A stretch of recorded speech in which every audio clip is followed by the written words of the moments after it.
Welcome to Microwave and Electromagnetics lecture series. I, Professor Ritesh Dholakia, is going to explain you transmittance coefficient in transmission line in this video. And to understand transmittance coefficient in transmission line, one should know the basic equation of voltage for transmission line. That is what I have already derived in my previous videos. So let me write that first, and after that I'll give you basic understanding based on it. Now you see, this is the voltage equation for transmission line, in which this term Vi into e to the power minus gamma z, that is incident signal, and this term which is Vr into e to the power plus gamma z, that is reflected signal. Now there are few basic things which is there regarding incident signal and reflected signal in transmission line that I need to convey by transmission line. After that I'll define what is transmittance coefficient. So let us have transmission line first. So here you can see this is our transmission line. In that, this end, that is there for source, and this end, that is there for load. Length of this transmission line, that is L. Now if you see this equation of transmission line, in that this Z, that represents location, or one can say position. So in this transmission line, see, at this load Z is equals to 0, which is our reference, and as if you move in this direction at source side, Z, that is equals to minus L. You see here we are moving by length L, and in this direction Z is equals to minus L. Right. Now few more basic things that one should know regarding transmission line.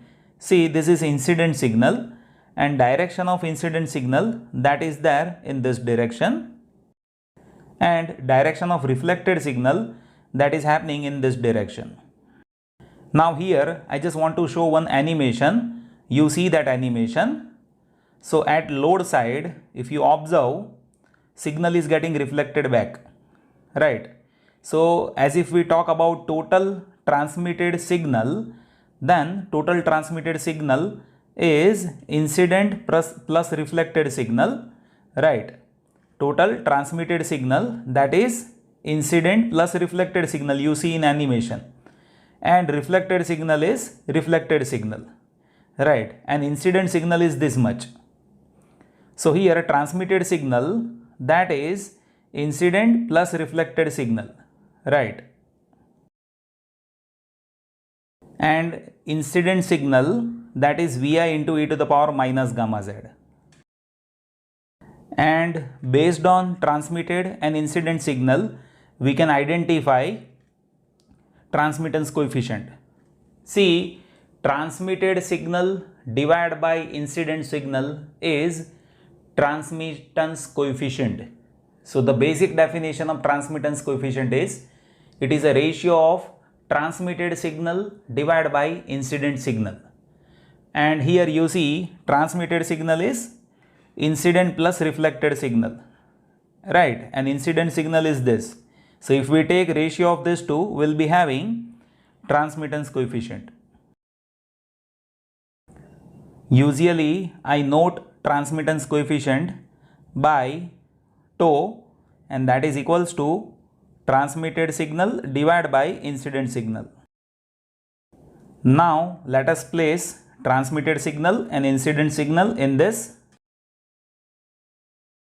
So if you see this ratio, then here we can further simplify this. You see Vi into e to the power minus gamma z by Vi into e to the power minus gamma z, so that will be 1, plus this will be Vr divided by Vi into e to the power.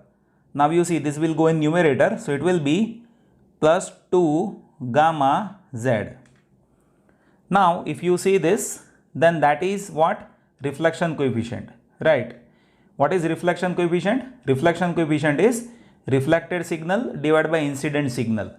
So that is Vr divided by Vi into e to the power 2 gamma z. So reflection coefficient, that is this, right? So we can place transmittance coefficient, that is 1 plus reflection coefficient, right? So that is tau. Now if you see my previous video in which I have already explained you reflection coefficient, that is ZL minus Z0 divided by ZL plus Z0, and that is what we will be using it to have transmittance coefficient in terms of ZL and Z0. So let us place this reflection coefficient in this formula and we will be having transmittance coefficient. If you take LCM here, then this will be ZL plus Z0 plus ZL minus Z0 divided by ZL plus Z0. Now you see this Z0 will get cancelled and you will be having transmittance coefficient tau, that is 2ZL divided by ZL plus Z0. So this is one basic formula which is very essential in solving example, and this is another very important formula that one should remember for solution of examples. So transmittance coefficient, that is 1 plus rho, right? Rho is reflection coefficient, and second formula of transmittance coefficient, that is 2ZL divided by ZL plus Z0. So these are the basics that one should know regarding transmittance coefficient. I hope you have understood this.